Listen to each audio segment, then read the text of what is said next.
Okay, Marco, thank you so much for taking your time to do this. I appreciate it. It's a Appreciate pleasure. the lessons. Really amazing training with you. Thank you. Thank you. Thanks for coming. Yeah, Great to hear you. Some of you guys enjoyed. yeah, So yeah. yeah, it's really nice. So my first question is, tell me how you started your BJJ journey. Kind of talk about that a little bit. Okay. My first experience with Jiu-Jitsu, Brazilian Jiu-Jitsu, was I had like friends. They are three brothers, and they already before UFC. They used to train Jiu-Jitsu, and then every year they had like a grading gathering, and I never had a clue what was Jiu-Jitsu, and they invited me to. So I was spending the weekend in their house, and they invited me to come and watch their grading. And the grading was held in the Tijuca Tennis Club, which is the biggest, the most famous venue for competitions in Brazil. So twice in 2 years I went and to check and see their gradings, and they were doing Brazilian Jiu-Jitsu self-defense presentation and techniques, and I was like, wow, that's so cool, like how to defend from knife, chair, these stuff. For first it was like more movie stuff, and then like became UFC, and then I was like, wow, is that Jiu-Jitsu, that thing that a few years ago the guys were training already? And then you see like in a different way of like fighting, like in the cage, and like, wow, this is really effective. And as a self-defense and as like a fight, so I was like, oh, I like that.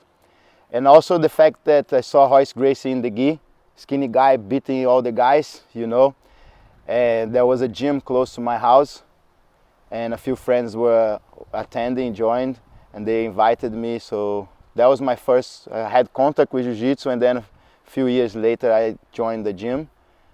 And I didn't like much in the start, like I didn't learn, I didn't know what I was doing. I was more like following my friends and going.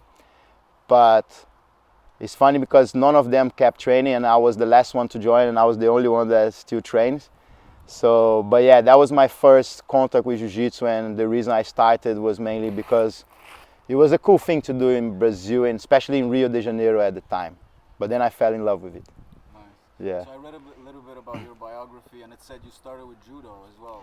No, I did a bit of judo when I was young because my father told me you have to do a martial arts discipline. I never liked it, but I was so young, so I had contact with judo, but I never kept training. I never followed, never had a sequence of training, What's your favorite competition story? Wow.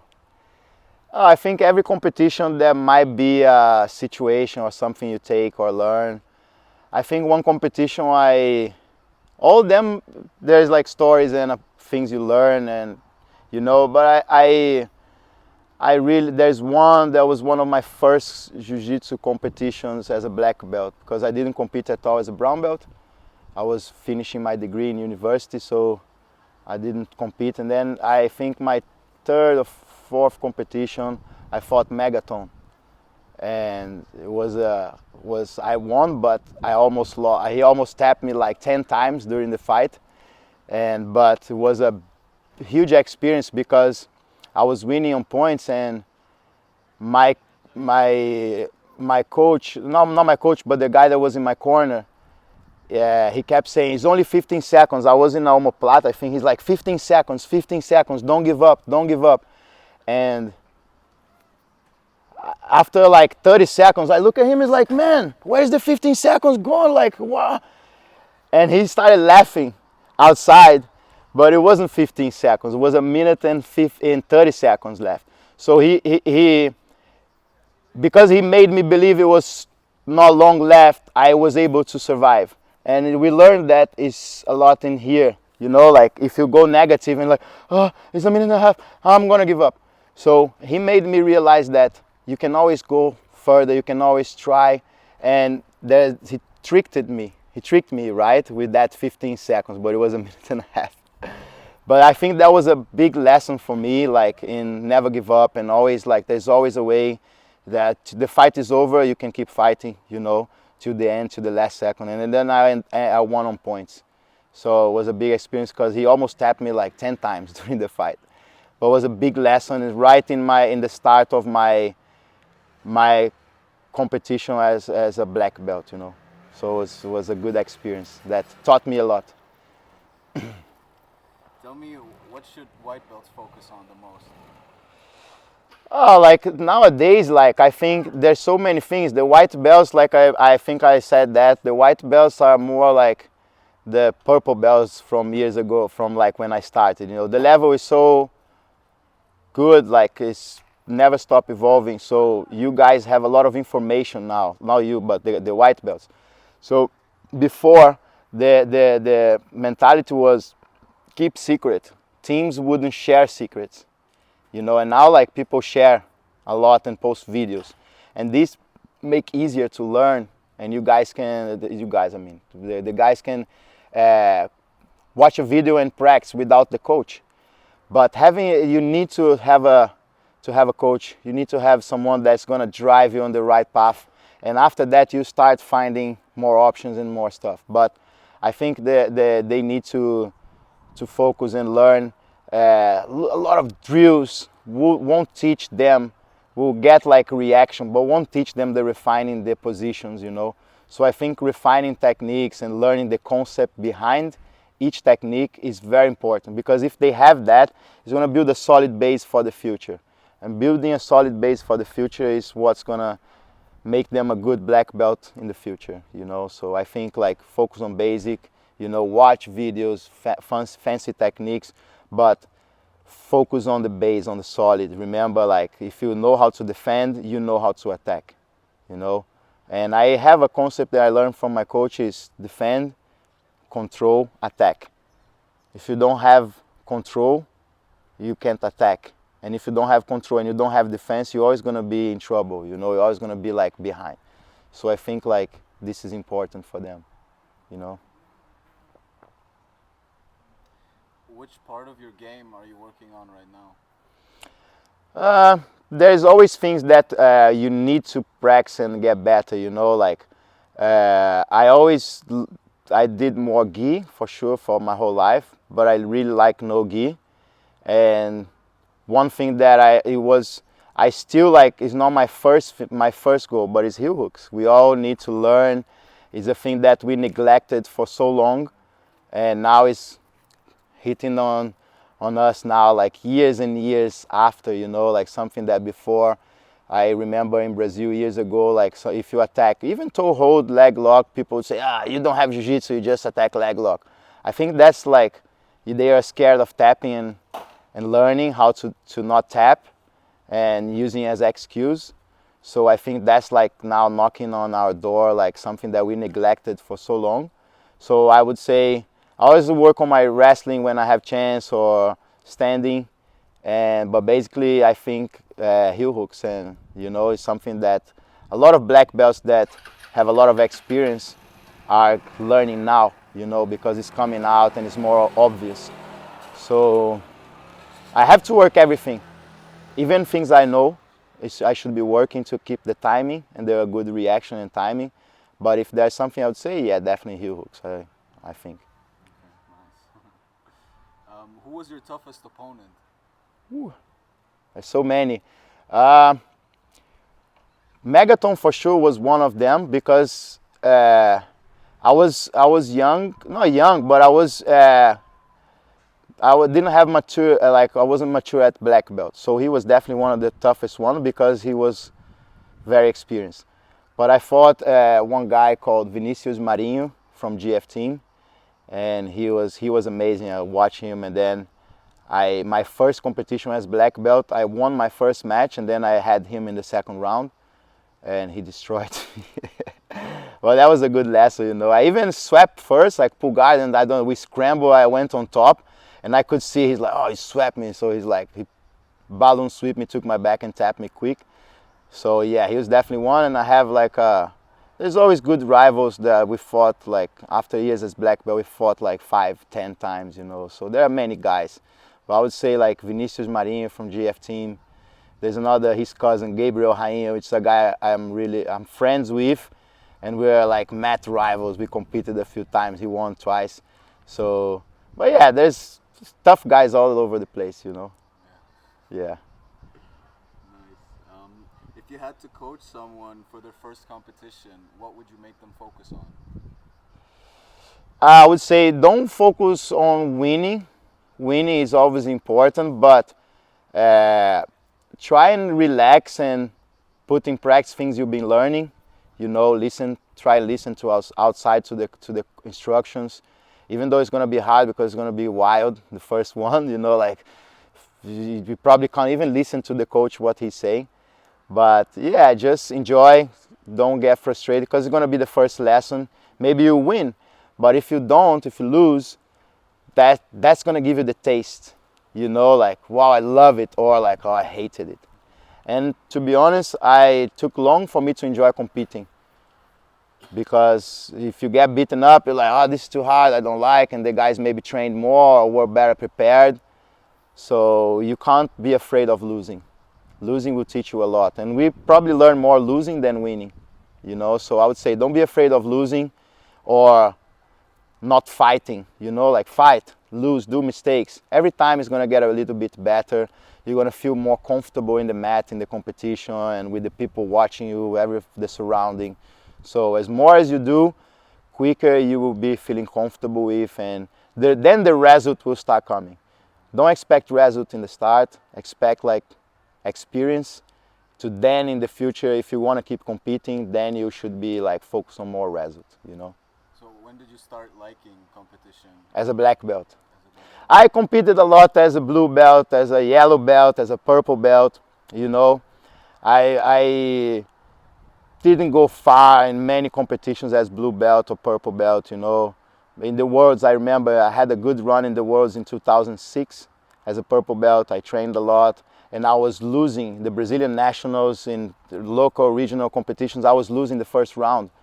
So it taught me a lesson. I was like, okay, we had to do like trials to fight the Worlds before. So I managed to win the team trials, because before, like, each team could only send 2 representatives. So we had to, instead of choosing, okay, so we do in the team's trials. So then if you win your trials, you have to fight the trials for the Worlds. So I won in the team, and I made it to fight the Worlds. So I was like, okay, I should be confident, you know, like, so I said, I'm not going to lose the first round. I can lose the second round, but I'm not going to lose the first round. And it's amazing what can you do when you trust and when you're confident, and what gives you confidence in how much work you put behind it. So I realized, and that gave me a lot of confidence and more trust in myself. So then I won 2 fights, and then it's a funny story, back to like a competition story. You know, Mario Reis is a really good competitor. He's a black belt, and he had many good students. And we were waiting to get in the fight, me and his student, and he looked at me, and the guy was bigger than me, stronger, and he looked at me, and he looked at his student and said, oh, you're fighting him? It's like, you won. So I was so angry that I'm sure maybe he was going to win anyway, but that broke me. I was upset with him. Instead, I was like, I want to talk. I was like, but I let that break my mind and then I obviously, maybe he was watching me, so I was pulling guard, and I went to pull guard, he jumped to my side, passed my guards in 1 second, you know, and like everything went downhill from that. And I think he broke me before I stepped on the mat. So that is another story, but that was a big lesson as well. So yeah, but you learn how to trust in yourself when things start working, then you learn confidence, you know. You were talking in training about staying positive in the fight. Yeah. Always like moving on, even if you make mistakes. Can you just explain that a little bit more? Like, yeah. I mean, in the fight, things will happen in your way or against, or good to you or against you. You know, like there's 2 things: or you give and take, or you don't give nothing, right? And when you try, your opponent will test you, will challenge you. And give credit to him. Give credit to him, but don't discredit yourself, you know. But if you're negative, it's already saying negative is not good for anything in life, right? It's not hopeful. So you're negative, oh, I'm gonna lose. He's strong. Yeah. Has good guard. I have good pass. If you don't trust in yourself, it's trust and positive or negative. So it was who talked to me a lot about that was Cobrinha. You know, like I had the chance to do seminar with him at my gym, and he after we talked, and he said, you can't keep feeding yourself with negative thoughts. They come, delete them, and think positive. You know, that can cheer you up to fight out of a bad spot or fight to win a head control or underhook or this kind of stuff. So, and I realized that it's like you can't have negative thoughts accumulating in the fight. Otherwise, your mind wanders out as well, and then you're like just giving up, you know. So I think this made me realize as well how important is no matter what happens, keep driving, keep going, keep focused, keep positive.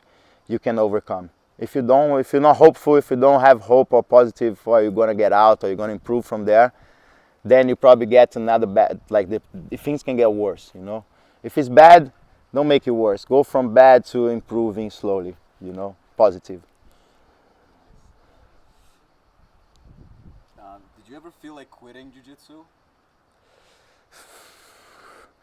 No, no. I remember when I was a blue belt and I was young, and I had a break.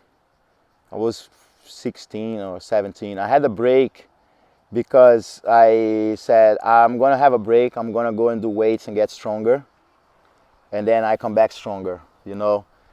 But I never thought about giving up or quitting. So after, especially after this break, that I didn't get stronger, I came back, and the guys that I used to beat were beating me. So that was a big lesson for me, is like never stop again. Unless it's for injuries or for some other reason that it's not in your hands, that you can't control, never stop. And I never wanted to stop. I always enjoy training, coming. The days that you don't feel like training and drag your ass to the gym is the best days that after, even if you get beaten up or not, you feel like job was done and you're like, I'm glad I trained, I'm glad I dragged my ass to the gym. But I never had times where I wanted to quit because I love it, I have fun. Sometimes I'm rolling. I might be getting smashed or doing well. You can watch me smiling when I'm training. I'm always laughing and smiling. People ask, why are you smiling in training? Because I'm enjoying. I mean, even if I'm not in good position or people are beating me up, I enjoy get not tapped, but you know, like get caught with something new, something that surprised me. So I was like, oh yeah, oh, that good job, you know. So I have fun when I'm training, you know, and I think this is this, and same like now I'm more like teacher than training myself. Obviously I train as much as I can, but there's not a single day that I don't enjoy and I don't love and I don't appreciate being in my gym or being anywhere in the mat, sharing things with people, especially new people that don't know my work, and you know. So no, never thought about quitting. Yeah. Nice. One last question. Yeah. Tell me a little bit about this experience here in Greece. Uh, How you like it? Tell me Yeah. how you feel. Oh man, it was amazing. You know, I hate leaving my family and my kids. You know, I don't like, and my coach always told me that. And I was like, nah, man, you know, it's cool to go out and travel and have jiu-jitsu experience. But this was like a unique experience, you know. First, because the lineup was amazing. And unfortunately, Michelle had to pull out. And then, not like it got better, but yes, she left, and then came two guys that for me are like role models and guys that I look up to a lot, which is Leo and Romulo. So I was like more excited. So I was super pumped and excited to participate and learn and train and be on the mat with these guys, you know. And I came to Greece like 3 times before to seminars, but to do this camp, and it was amazing. It was an amazing experience, you know, like I was emotional in the last speech, holding myself not to cry because it's amazing for me as a coach, teach first like with Leo, that is a guy that I watched, it was my hero at ADCC, and I participated in ADCC, in 2 of his ADCC camps. I was his training partner, and was wow. But this time, and I participated in camps with him, but as a student. And this time I was teaching with him. So for me it was a huge honor. I never saw myself like back in the days like teaching a camp or a seminar with Leo Vieira. And then with Romulo as well, like when Angelos asked me, oh, what do you think about Romulo? I said, man, please bring him. He's an amazing guy, you know, like, and even now, like, I'm more of a fan, like, cause I had the chance to be around and change a few experiences and talk. So this for me was amazing experience. I love beach, love hot weather, you know, it's like, feels like home. And you guys are amazing, you know, like, how you made me feel welcome, everyone, you know, like I feel hopefully everyone enjoying the sessions, what I taught. So there is no price, you know, this is like, you can't put a price onto that. It's amazing, and I'm gonna leave very, very happy. Hopefully I can come back, and I had the chance to go out, and I love Greek food, Greek salad, feta cheese, fish, all the food you guys eat, so I love it. Hopefully I can come back soon. Nice, awesome. Thank you. Thank you guys. Thank you for making me part of this experience. Thank you.